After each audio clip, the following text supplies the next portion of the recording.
गांव की सुबह बड़ी प्यारी होती थी। धूप की पहली किरण खेतों पर गिरती और लहलहाती फसलें हवा में झूम उठती। ऐसे ही एक गांव में रहते थे रामस्वरूप, जो जमीन से जुड़े हुए किसान थे, मेहनती सीधे साधे इंसान। उनकी पत्नी सावित्री भी उतनी सरल और त्यागमय थी। परिवार में 3 संतानें थीं। बड़ा बेटा अर्जुन, छोटा बेटा मोहन और सबसे छोटी बेटी राधा। अर्जुन शुरू से ही अलग स्वभाव का था।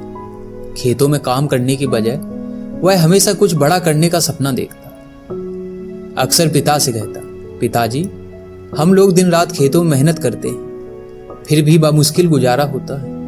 मैं चाहता हूं कि हम शहर जाएं, जहां ज्यादा मौके हैं। रामस्वरूप झट से मना कर देते, बेटा, जमीन ही असली दौलत है, शहर में सिर्फ धोखा है। खेती छोड़कर भागना समझदारी नहीं है।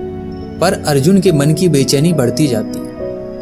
मोहन और राधा पिता का साथ देते, लेकिन अर्जुन अपने सपनों के पीछे अड़ा रहा। घर में बहस बढ़ी और हालात ऐसे बने कि पूरा परिवार शहर चला आया। शहर आकर असली संघर्ष शुरू हुआ। खेती की समझ शहर में किसी काम की ना आई। पिता को मजदूरी करनी पड़ी। माँ ने घरों में चौका बर्तन, मोहन ने छोटा मोटा काम पकड़ लिया। राधा ने अपनी पढ़ाई जारी रखने की जिद की। अर्जुन इधर उधर भटकता रहा, कभी छोटी नौकरी, कभी ठेला, पर मन कहीं नहीं लगता। इसी दौरान अर्जुन की मुलाकात 2 दोस्तों से हुई। पहला था राम, सीधा साधा, मेहनती और नेक दिल। वह दिन भर काम करता, रात में पढ़ाई करता और अर्जुन को हमेशा सही राह दिखाने की कोशिश करता। दूसरा था विक्रम, चालाक, लालची और शॉर्टकट में यकीन रखने वाला।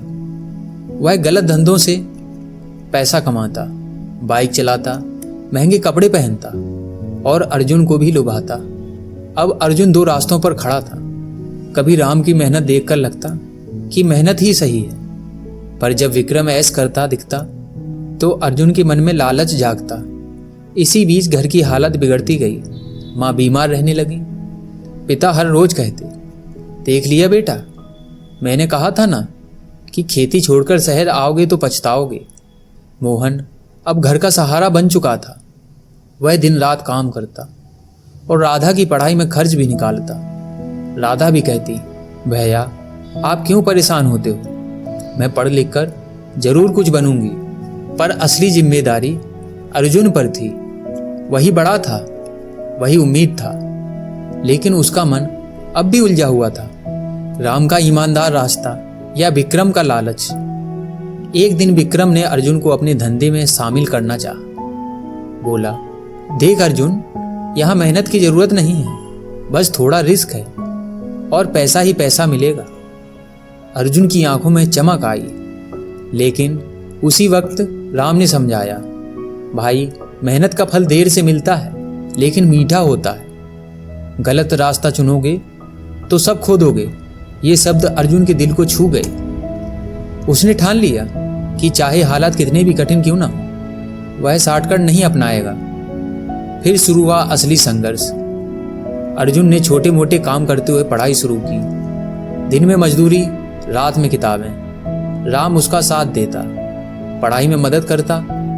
मोहन ने भी अपनी कमाई से अर्जुन को सहारा दिया। राधा लगातार पढ़ाई में आगे बढ़ रही थी। माँ हर रात भगवान से दुआ करती, मेरे बेटे का रास्ता सही हो। सालों की मेहनत रंग लाई। राधा ने कॉलेज में टॉप किया। मोहन ने छोटे बिजनेस से घर की हालात सुधारी। और सबसे बड़ी जीत, अर्जुन ने प्रतियोगी परीक्षा पास कर ली। वह रेवेन्यू ऑफिसर बन गया।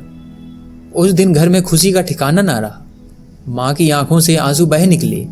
पर इस बार खुशी से पिता रामस्वरूप गले लगाकर बोले, बेटा, तूने साबित कर दिया कि खेत छोड़े बिना भी सपने बोए जा सकते हैं। तूने सपनों की खेती की है। राम भी अर्जुन की सफलता देखकर गर्व से मुस्कुराया। और विक्रम, उसका अंत बुरा हुआ। गलत रास्ते पर चलते चलते वह जेल पहुंच गया। जिंदगी हमें हमेशा 2 रास्ते दिखाती है, आसान लेकिन गलत, और कठिन लेकिन सही। जीत हमेशा उसी की होती है जो सही रास्ता चुनता है। दोस्तों, इस कहानी पर आपकी राय हमें कमेंट में ज़रूर बताएं। अगर वीडियो पसंद आया हो तो लाइक करें और ऐसी कहानियाँ सुनने के लिए चैनल को सब्सक्राइब करें। और घंटी को दबाकर ऑल पर सेट कर लीजिए ताकि नई वीडियो की नोटिफिकेशन आपको तुरंत मिले। मैं मिलता हूँ आपसे अगली प्रेरणादायक कहानी में। धन्यवाद।